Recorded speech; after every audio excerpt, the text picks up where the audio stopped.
सिर्फ पर्दे का ये ख्याल था। आज फातिमा नाम की औरतें, आज आयशा नाम की औरतें, आज खदीजा नाम की औरतें, आज आज आज रुकैया नाम की औरतें, आज सैयदा नाम की औरतें। ये मुसलमानों, क्या खैर मुस्लिमों के साथ नहीं भाग रही है? क्या खैर मुस्लिमों के साथ भी आगे जा रही है? आखिर मेरी तेरी तरबियत क्या है? मेरी तेरी तरबियत क्या है? मेरी तेरी तरबियत क्या है? मेरे आका अलैहिस्सलाम ने फरमाया है, हाँ हाँ, वो ईमान वाला ईमान की हलावत पा जाता है, वो ईमान वाला ईमान की मिठास पा जाता है, वो ईमान वाला ईमान की चाशनी तक लेता है। जिसकी बेटी हो और बेटी होने के बाद उसे अच्छा अदब सिखाए और मुस्तफा की शरीयत का पाबंद बनाए, वो ईमान की मिठास पा लेता है। वो ईमान की मिठास पा लेता है। हज़रात जरा गौर कीजिए, आज पूरी दुनिया कौम मुस्लिम के पीछे पड़ी है और कितने ये तमन्ना रखते हैं, ख्वाहिश रखते हैं इस्लाम मिट जाए, इस्लाम खत्म हो जाए, और ये प्रोपेगेंडा चलाते हैं। टीवियों पे बैठ करके न्यूज़ एंकर मेरे नबी की जात पे एतराज करते हैं, आका अलैहिस्सलाम की सीरत, उनकी जीवनी, उनकी जिंदगी पर एतराज करते हैं और कहते हैं इस्लाम दहशतगर्द मजहब है, इस्लाम ने औरतों को कोई हुकूक नहीं दिया है। मैंने कहा कान खोल करके सुन लो, वो तुम्हारा था जहां औरतें जिंदा जलाई जाती थी, मगर मेरा नबी जब दुनिया में आया है और औरतों को जिंदा दफन किया जाता था, मेरे नबी ने फरमाया है अब दफन की जाने वाली औरतों को दफन नहीं किया जाएगा, अब इन औरतों को जिंदा रखने पर अल्लाह उस घर में 10 रहमतों का नज़ूल फरमा दिया करेगा। मेरे आका अलैहिस्सलाम ने औरतों को आलमी हुकूक अता फरमाए हैं, औरतों को जिंदगी गुजारने की आज़ादी अता फरमाई है, औरतों को जीने का सलीका सिखाया है। हाँ, पर्दे का इस्तेमाल क्यों किया गया है? वजह यह है कि औरत एक ऐसी कीमती सरमाया है, औरत एक ऐसी कीमती दौलत है जिस औरत पे चोरों की नजर हुआ करती है। जिस तरह कीमती माल पे चोरों की नजर होती है तो चोर चाहते हैं माल को चुरा लिया जाए। कोई अपने हीरे को खुले आम नहीं लेके घूमता है, कोई अपने सोने की ईंटों को खुले आम लेके नहीं घूमता है, अपने जेवरात को तिजोरी में छिपा के रखता है, अपने जेवरात को बंद करके लॉकर में रखता है। हमने कहा औरतें भी इस्लाम की निगाह में इसी तरह कीमती जेवर है, इसी तरह हया का पर्दा है, इसी तरह कीमती अमवाल है कि इस्लाम नहीं चाहता इन कीमती मालों पर, इन कीमती चीजों पर चोर चक्के और लफंगों की नजर पड़े, बदमाशों की निगाहें उठे, गंदी नजरें उतर के इनके वकार को, इनकी पापदानी को खराब करे। हज़रात आज ये भी तर्क किया जाता है, आज ये कहा जाता है इस्लाम मुसलमानों गैर मुस्लिमों से रिश्ता कर लो ताकि तुमसे 3 तलाक का चक्कर छूट जाए, 3 तलाक का कोई चक्कर बाकी नहीं रहेगा। मैंने कहा सुनो, तुम कहते हो 7 जन्मों का रिश्ता ये है, हमने कहा 7 जन्मों का रिश्ता इस्लाम ने नहीं करार दिया है। इस्लाम ने मियां बीवी के रिश्ते को जन्नत में पैदा फरमाया है। आदम अलैहिस्सलाम और हव्वा रज़ियल्लाहु तआला को इस्लाम ने कहा है कि जन्नत में पैदा किया गया है और आदम और हव्वा का निकाह भी जन्नत में हुआ है। अब जमीन पर जब ये रिश्ता उतारा गया है, जमीन पर जब ये रिश्ता आया है तो क़यामत का दिन होगा, ये रिश्ता बरतने के बाद मौत की आगोश में सो जाएगा और क़यामत के दिन अल्लाह फैसला फरमा देगा। माँ अपने महल में रहेगी, बाप अपने महल में रहेगा, भाई अपने महल में रहेंगे, शौहर अपने भाई अपने महल में रहेंगे, खाला फूफा अपने महल में रहेगी। मगर एक मियाँ बीवी का रिश्ता इस्लाम ने इतना पाकीज़ा रिश्ता करार दिया है। तुम कहते हो 7 जन्मों का रिश्ता है, हमने कहा नहीं, 7 जन्मों का रिश्ता नहीं है। अगर मियाँ बीवी ने शरीयत और सुन्नत के मुताबिक जिंदगी गुजारी है तो अल्लाह एक महल के नीचे जन्नत में हमेशा अबदुल आबाद तक रहने का मौका अता फरमा देगा। अबदुल आबाद तक रहने का, अबदुल आबाद तक रहने का।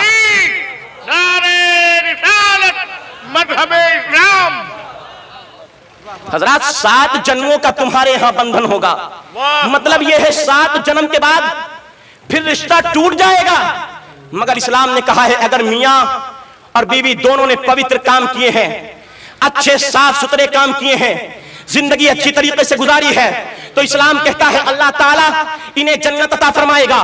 शौहर भी जन्नत में जाएगा, मियां बीवी भी जन्नत में जाएगी और फिर 7 जन्म नहीं अबदुल आबाद तक के अल्लाह जन्नत में रहने का मौका अता फरमा देगा। हे इस्लाम ने जो रिश्ता जोड़ा है, ये इस्लाम 3 तलाक का मोहताज नहीं है।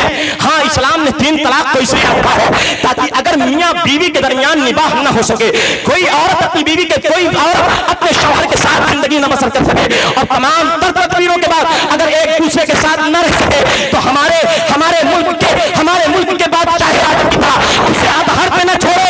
इस्लाम ने ये तरीका इस वजह से अता फरमाया है ताकि एक नई जिंदगी की शुरुआत औरत को करने का मौका मिल जाए, शौहर को नई जिंदगी शौहर को नई जिंदगी की शुरुआत करने का मौका मिल जाए। हज़रात ज़रा गौर कीजिए, मैं आपसे अर्ज़ करता चलूं, आज मेरी मुसलमान माँ बहनें आज पर्दे का ख्याल नहीं रखती है, बेपर्दा घूमती है।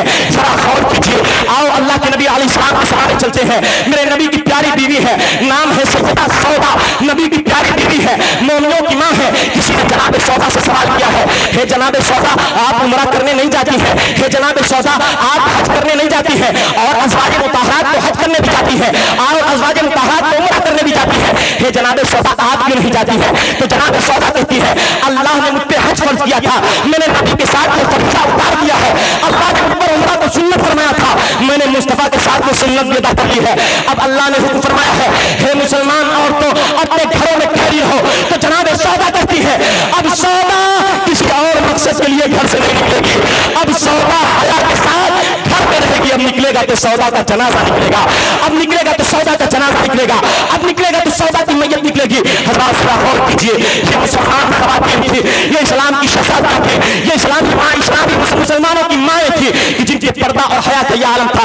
आज हमने अपनी बीवियों को क्या सताया है, आज हमने अपनी औरतों को क्या सताया है, आज हमने अपनी बहनों को क्या सताया है। और क्या देखते हैं, एक माँ का मकाम अल्लाह ने कितना बड़ा फरमाया है, एक पाकीज़ा और पाक खातून का मकाम अल्लाह के यहाँ कितना बुलंद वाला है। अल्लाह अकबर, कुतुब दहली है, सैयदना निज़ामुद्दीन कुतुब दहली है, कुतुब दहली के पास सारे दहली के लोग हाजिर होते हैं। अर्ज़ करते हैं, हे कुतुब दहली आपसे गुजारिश है आप दुआ फरमा दीजिए ताकि अल्लाह आसमान से बारिश नाज़िल फरमा दे। सूखा पड़ गया है, बारिश आसमान से नहीं पड़ रही है, बारिश आसमान से नहीं आ रही है। कुतुब दहली आवाज़ दुआ फरमा दीजिए। मगर वली अल्लाह का जो होता है वो खामोश मिजाज होता है, बुलंद तो आली मिजाज रखने वाला नहीं होता है। वली कहता है, अरे मैं गुनहगार हूँ, मैं कहाँ से दुआ कर दूँ, जाओ किसी और से दुआ कराओ। हज़रत सैयदना कुतुब दहली सैयदना निज़ामुद्दीन से कहते हैं लोग, कहते एक कुतुब दहली तमाम से दुआ करा ली है मगर अब दुआएं कबूल नहीं होती है। आप पर सारी कौम को भरोसा है, आप दुआ फरमा देंगे तो अल्लाह दुआ कबूल फरमा लेगा। अब कुतुब दहली अल्लाह की बारगाह में हाथ उठाते हैं, बारिश के नुज़ूल की दुआ करते हैं और माँ के दामन का एक रेशा अल्लाह की बारगाह में पेश करते हैं और दुआ करते हैं, हे अल्लाह तेरी बारगाह में उस पाकीज़ा माँ के आंचल का वसीला है।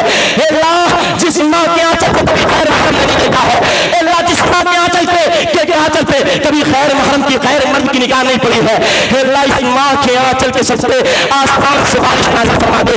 तो तारीख़ गवाह है, किताबें पढ़ी है, कभी निज़ामुद्दीन और दहली के कुतुब दहली के हाथ गिरने न पाए थे कि माँ के आंचल के सबसे अल्लाह ने आसमान से बारिश नाज़िल फरमा दी है, अल्लाह ने आसमान से बारिश नाज़िल फरमा दी है। हज़रात ज़रा गौर कीजिए, मैं आपसे अर्ज़ करना चाहता हूँ, हे सुन्नी जवानों, हे सुन्नी जवानों, हे सुन्नी जवानों, जब माएँ पाकीज़ा किरदार की होती है, जब माएँ उम्दा अखलाक की होती है, जब माएँ सुन्नत और शरीयत की पाबंद होती है और माँ इमाम अहमद रज़ा की होती है तो बेटा आला हज़रत पैदा होता है। जब माँ सरकारे मोहम्मद की होती है तो बेटा गरीब नवाज पैदा होता है। जब माँ उम्मुल खैर फातिमा होती है तो बेटा गौसे आदम पैदा होता है। और जब माँ सैयदा तैयबा ताहिरा फातिमा ज़हरा होती है तो बेटा हसन और हुसैन जैसी साथ पैदा होता है। हज़रात आपसे गुजारिश है, आपने अपने घर को क्या बनाया है, जन्नत का गहवारा बनाया है या जहन्नम में जाने का अड्डा बनाया है?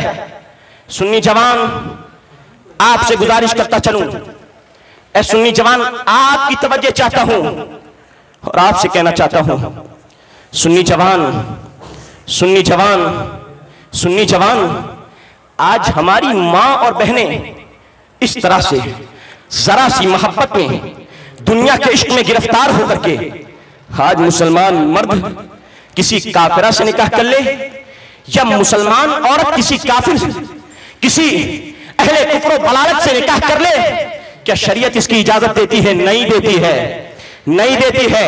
न लाना जायज है, न देना जायज है। रिश्ता अगर एक ही मजहब पर कायम रहते हुआ हो, अलग अलग मजहबों पर रहते हुए कायम हो गया, रिश्ता हराम है, हराम है, हराम है। रिश्ता कायम नहीं होगा, कायम नहीं होगा, कायम नहीं होगा। निकाह फासिद है, फासिद है, फासिद है, बातिल है, बातिल है, बातिल है, कासिद है, कासिद है, कासिद है। जहन्नम में जाने का ऐसा शख्स हकदार है, हकदार है, हकदार है। लाइक़े ग़ज़ब क़हार है, क़हार है, क़हार है। सुन्नी जवान ज़रा गौर कीजिए। कीजिए, आपकी बेटियों ने, आपकी आप लोगों ने किस हुस्न को देख करके निकाह किया है, किसी दुनिया के हुस्न को देख करके, टीवी को देख करके अपने दिल को दे बैठे हो। अगर हुस्न देख करके मोहब्बत करनी है, अगर खूबसूरती देख करके मोहब्बत करनी है, अगर जमाल जहां आरा देख करके मोहब्बत करनी है, तो आओ मैं तुम्हें मोहब्बत करने की दावत देता हूं। और आज स्टेज से कहता हूं, आओ हम भी इश्क करते हैं, आओ हम भी प्यार करते हैं, आओ हम भी न्याय लगाते हैं, आओ हम भी मोहब्बत, आओ हम भी मोहब्बत में गर्क हो जाते हैं। मगर किसकी मोहब्बत में, किसकी मोहब्बत में, किसकी मोहब्बत में, किसी दुनियादार की नहीं, मुस्तफा जाने रहमत की मोहब्बत में गिरफ्तार होते हैं। हाँ, उससे बढ़कर के हसीन कौन है, उससे बढ़कर के जमील कौन है, उससे बढ़कर के खूबसूरत कौन है। अगर तू खूबसूरती देख करके देना है, हाँ सबसे अच्छा सौदा है मुस्तफा को दिल दे दिया जाए, मुस्तफा के हाथों में बिक दिया जाए, मुस्तफा से सच्चा प्यार कर लिया जाए। क्योंकि उनकी खूबसूरती का आलम तो ये है, जिनकी खूबसूरती जाबिर बिन समरा बयान करते हैं और कहते हैं अन जाबिर बिन समरा क़ाल रायतु रसूलल्लाह फी लैलतिन यज़हयान व अलैहि हुल्लतुन हमरा फजअलतु अंज़ुरु इलैहि व इला अल-क़मर फला हुवा अहसनु इंदी मिन अल-क़मर औ कमा क़ाल अस-सहाबी रज़ियल्लाहु अन्हु औ क़रीब ज़ालिका औ मिस्ल ज़ालिका औ मफ़हूम ज़ालिका। जाबिर बिन समरा है, नए नए इस्लाम लेकर के आए हैं, अल्लाह के नबी की बारगाह में हाजिर होते हैं। जिस तरह आज चौदहवीं की रात का चांद निकला है, पूरे आबोताब पर है, पूरे शबाब पर है, चांद बिल्कुल कामिल है, माहे कामिल चौदहवीं का है, मस्जिद नबवी में मुस्तफा बैठे हुए हैं, चांद निकला हुआ है। जाबिर बिन समरा कहते हैं, मैं नबी के दरबार में हाजिर हुआ हूँ, चांद की रात है, नबी लाल कलर का जोड़ा पहने हैं, मुस्तफा सफेद कलर का कपड़ा पहने हुए हैं। एक नजर मेरी नबी के चेहरे पे उठती है, एक नजर मुस्तफा के चेहरे पे उठती है, एक नजर चौदहवीं रात के चांद पे उठती है, फिर नजर उठती है मुस्तफा के चेहरे पे जाती है और फिर नजर उठते नबी के जमाल आजाद चांद पर पड़ती है। कसम खुदा की, चांद को ऐसा लगता था हुस्न मेरे मुस्तफा के कदमों का सदका मिला हो, ऐसा लगता था मुस्तफा के सदके में चांद को रोशनी मिली है। यानी मेरे नजदीक चांद से ज्यादा मुस्तफा का चेहरा खूबसूरत था, चांद से ज्यादा मुस्तफा का चेहरा खूबसूरत था। किसी शायर ने क्या खूब कहा है, चांद से तशबीह देना ये भी क्या इंसाफ है, अरे चांद में तो दाग है पर नबी का चेहरा साफ है।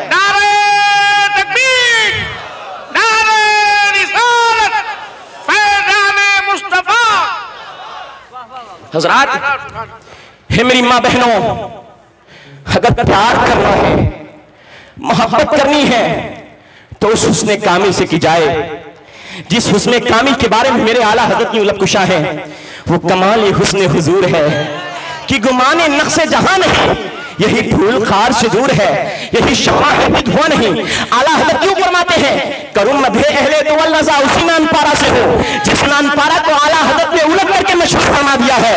आला हज़रत फरमाते करूं मधे अहले तो अल्लाह, पर इस बला में बड़ी बला, मैं गदा हूं अपने करीम का, मेरा दीन पार है ना नहीं, मैं गदा हूं अपने करीम का, मेरा दीन पार है ना नहीं। हज़रात, अगर खूबसूरती देख करके मोहब्बत करनी है, अगर खूबसूरती देख करके मोहब्बत करनी है, तो आओ चलते हैं काब बिन मालिक के पास। काब बिन मालिक कहते हैं, मुस्लिम की रिवायत है, मेरे आका अलैहिस्सलाम के जमाने जहां आरा को यूं बयान फरमाते हैं, फरमाते सुनो, क्या मेरे आका अलैहिस्सलाम जब ग़ज़वाए तबूक से वापस होते हैं, काफिला सुरखरू होकर के लौटता है और काफिला फतेहयाबी का फतेहयाबी का शान में जाता हुआ लौटता है।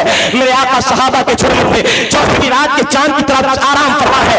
मैं मुस्तफा की बारगाह में जाता हूँ, नबी का चेहरा देखता हूँ, अल्लाह की कसम ऐसे लगता है कान हो के ततो कमरी, कान हो के ततो कमरी, कान हो के ततो कमरी, कान शम्स तजरी फी वजहिहा, कान शम्स तजरी फी वजहिहा, कान शम्स तजरी फी वजहिहा। कहते सुनो, मैंने नबी का चेहरा देखा, ऐसा लगता था चांद का टुकड़ा हो, ऐसा लगता था सूरज नबी के चेहरे पे गर्दिश कर रहा हो। मैंने नबी के चेहरे पे देखा है, मुस्तफा का चेहरा इतना कामिल था, ऐसा लगता था जैसे सूरज नबी के चेहरे में गर्दिश कर रहा हो। ये हुस्ने कामिल है मुस्तफा का, ये हुस्ने कामिल है मुस्तफा का, ये हुस्ने कामिल है मुस्तफा का। इसी वजह से अम्मा आयशा फरमाती है, की बात है, या रसूल अल्लाह, वो मिस्र की औरत थी, आका वो मिस्र की खूबसूरत जनाब थी, जिन्होंने हुस्ने यूसुफ को देखा था।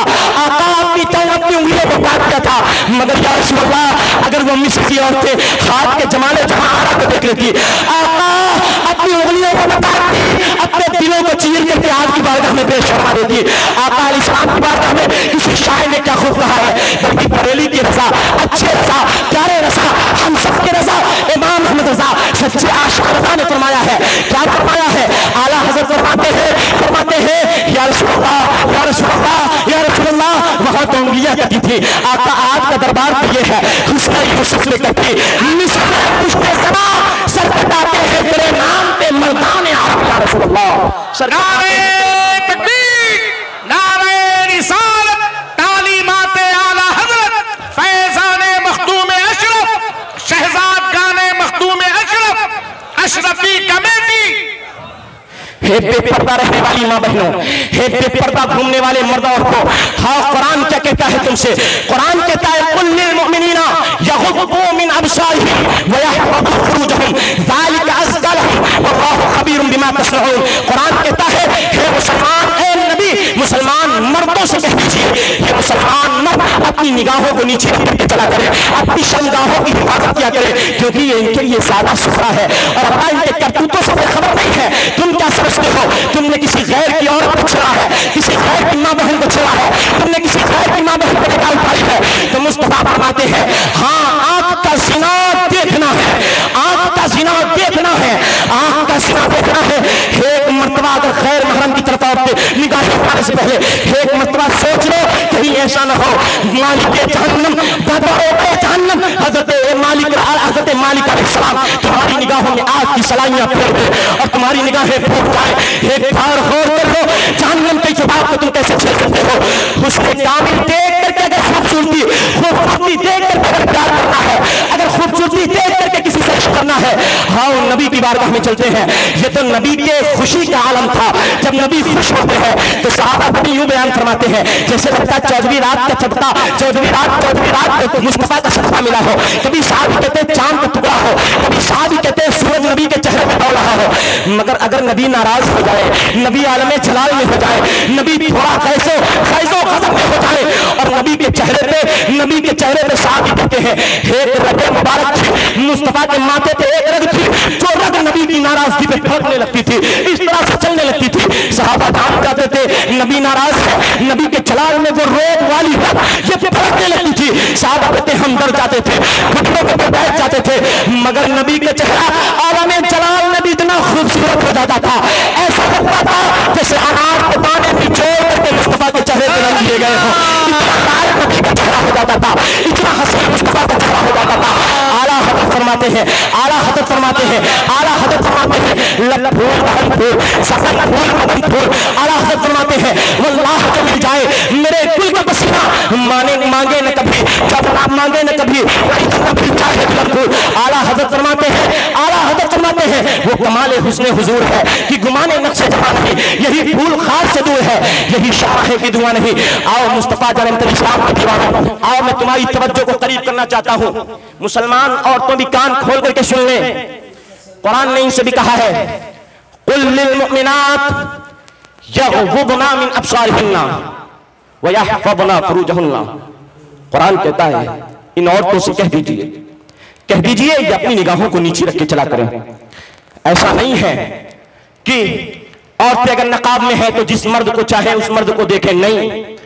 जिस तरह मर्द को हुक्म है कि मर्द अपनी निगाह को नीचे रख के चले, इसी तरह औरतों को भी हुक्म है औरत अपनी निगाहों को नीचे रख के चले। एक साहब कहने लगे इस्लाम ने बड़ी पाबंदियां लगाई हैं, इस्लाम ने कानून के घेरे में बांध दिया है और इस्लाम ने ये निकाह की बेजा पाबंदी लगा दी है। हमने कहा तुम अधर्मी हो, कौन सा ऐसा धर्म है जिसमें निकाह और शादी नहीं है, ब्याह नहीं है? हर धर्म ने ब्याह और शादी जैसा कॉन्ट्रैक्ट रखा है, तुम अधर्मी हो। वो कहता है सुनो, एक इंसान को भूख लगती है, इंसान खाना खा लेता है, इंसान खाना खाता है। इंसान की दो तरह की भूख होती है, एक पेट की भूख होती है, एक नफ्स की भूख होती है।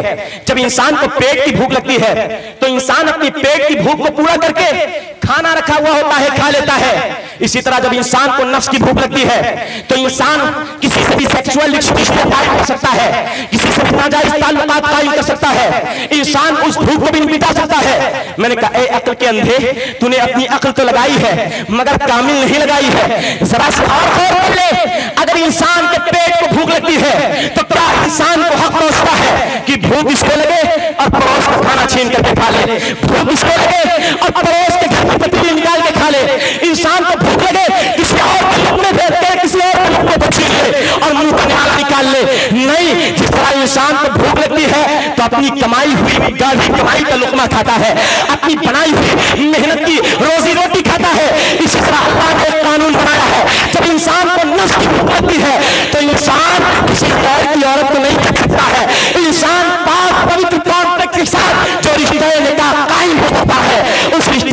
साथ अपनी नस्ल भूख मिटा सकता है। कुरान इस्लाम के हर अमल में हिकमत है, इस्लाम का हर अमल हिकमतों से पुर है। हजरात जरा गौर कीजिए। आखिरी बात और बहुत तेजी के साथ, क्योंकि इस मौजू पे काफी हजरात हमारे सुन्नियों की आदत है, और मैं कहता चलूं कि सुन्नी सुनता ज्यादा है, अमल कम करता है। ये चंद जज्बाती लौंडों से मैं फिर कहना चाहता हूं, 2 दिन के जज्बे पैदा न करो। आप इस महफिल बाबत अपने इस उम्मीद और इरादे के साथ बैठो कि सुन सुना करके सो खाने वाले सुन्नी नहीं बनना है। इंशाअल्लाह सुन सुना करके सुन्नते मुस्तफा पे अमल करने वाला सुन्नी बनना है। इंशाअल्लाह, इंशाअल्लाह। हज़रात जरा गौर कीजिए, मैं आपसे कहना चाहता हूं, सुन्नी जवान आज